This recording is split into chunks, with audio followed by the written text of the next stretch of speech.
Hindi dapat magtaas ang presyo ng karne ng baboy ngayong holiday season. Ayon kay AGA Party List Representative Nick Briones, hindi naman kulang ang supply kaya't hindi rin mataas ang farm gate price ng baboy.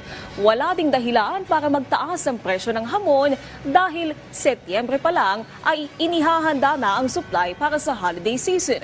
Kasabay nito, sinuportahan ni Briones ang polisiya ng gobyerno na palakasin ang produksyon ng lokal na pagkain.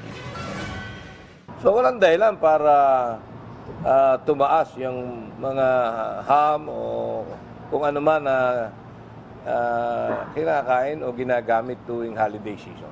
Napakadaling i-monitor.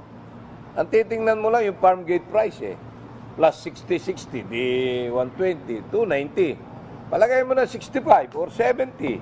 Di 140 plus 170. 310 maximum. So, dapat naglalaro lang yan, 290 to 300 pesos ang ating presyo ng karning baboy, yung laman at kasim.